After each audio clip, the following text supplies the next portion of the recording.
నిరీక్షణ prayer house మరియు centre సంఘముల తరపున ప్రభువైన యేసుక్రీస్తు శ్రేష్టమైన నామంలో మీ అందరికీ నా ప్రత్యేకమైన వందనములు. నేటి దేవుని మాట జెఫన్యా గ్రంథం 1వ అధ్యాయం 14వ వచనం.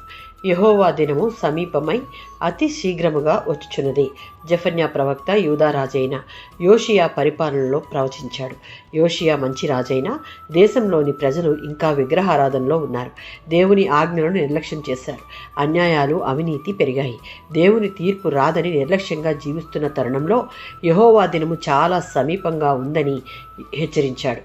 ఇది మొదట బబులోను ద్వారా యూదాపై వచ్చిన తీర్పును సూచించినప్పటికీ చివరకు ప్రపంచమంతటిపై రాబోయే అంతిమ తీర్పును కూడా సూచిస్తుంది.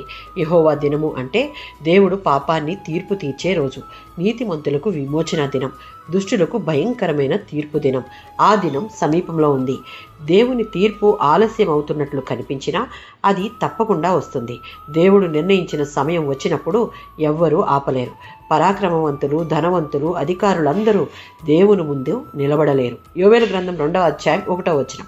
యెహోవా దినము సమీపమై ఉన్నది. ఇది దేవుని తీర్పు త్వరలో వస్తుందని ఒక హెచ్చరిక. మలాకీ గ్రంథం 4వ అధ్యాయం 1వ వచనం. ఎవరైతే దేవుని ఎడల నిర్లక్ష్య స్వభావం కలిగి దేవునికి వ్యతిరేకమైన జీవితం జీవిస్తారో అలాంటి వారిని అగ్నిలో దహించే దినమని యెహోవా దినమును గూర్చి ఈ వచనం వివరిస్తుంది. మొదటి దెస్సలోనికైలకు రాసిన పత్రిక 5వ అధ్యాయం 2-3 వచనాలు. యెహోవా దినము రాత్రివేళ దొంగ వచ్చినట్లుగా అకస్మాత్తుగా వస్తుంది. కనుక దేవుడు పాపిని క్షమిస్తాడు, ప్రేమిస్తాడు, కానీ పాపంలో జీవిస్తే సహించడు.